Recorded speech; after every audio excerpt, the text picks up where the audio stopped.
Assalamualaikum. Yuk masuk dapur. Dah lama nenek tak main masak-masak ya. Yuk hari ni kita masak nasi goreng. Masakan yang mudah, okey? Yuk masuk dapur. Masak sama-sama. Panaskanlah minyak api yang sedang, okey? Ini bahan-bahannya.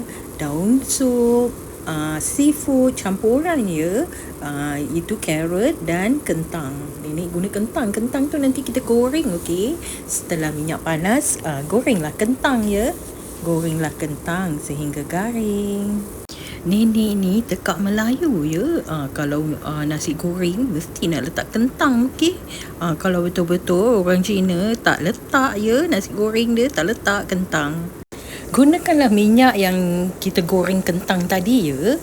Dan tumislah bawang putih dan bawang merah. Bawang merah tu dicincang-cincang, okey.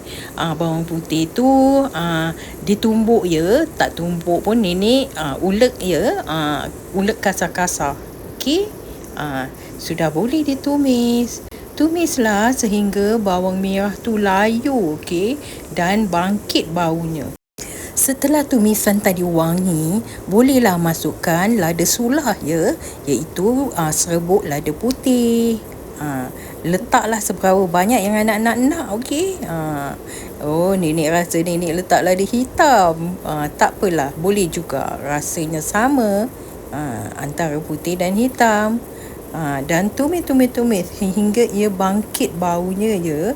Jangan lama sangat, nanti hangus. Setelah tumisan kita tadi wangi ya anak-anak, sudah boleh masukkan seafood tadi ya.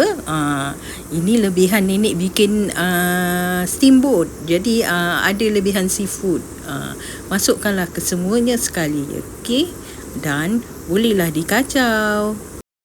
Kacau sehingga rempah tu merata ke seafood kita tadi ya.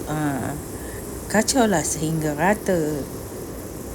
Sehingga meresap rempah tadi, okey. Setelah tu bolehlah masukkan nasi ya. Nasi ni kalau boleh biarlah nasi yang sejuk ya anak-anak. Nasi semalam lagi bagus. Sudah boleh dikacau. Kacau sehingga rata, okey. Ini memang nasi semalam. Itu sebab dia berketul-ketul, okey. Gunakan nasi semalam lagi bagus ya anak-anak. Dan sudah boleh masukkan carrot, kentang dan juga daun sup kita tadi ya. Celery ke apa, nenek nampak nenek letak tu semua. Dan dikacau sehingga rata, okey. Kalau boleh nenek nak letak kubis, tapi tiada simpanan kubis. Jadi itu sajalah sayuran yang ada. Dan tambahkanlah minyak, bukan minyak ya nak kicap ikan. Ya Allah, nenek ni minyak sasul-sasul pula. Dan bolehlah letak minyak bijan juga ya, sedikit saja. Ini nasi goreng Cina ya nak. Tu sebab segala minyak ni nenek pakai. Minyak bijan lah, sos ikan lah. Gitulah. Nanti kejap lagi nenek masukkan sos tiram, okey. Ni bolehlah rasa apa yang kurang boleh tambah ya anak-anak. Nenek tak masuk garam, okey. Sudah boleh masukkan telur, okey. Bikinlah lubang di tengah dan masukkan lagi mungkin tadi kurang masin, nenek tambahkan sos ikan dan juga sos tiram. Letaklah secukup rasa ya anak-anak dan dikacau sehingga rata.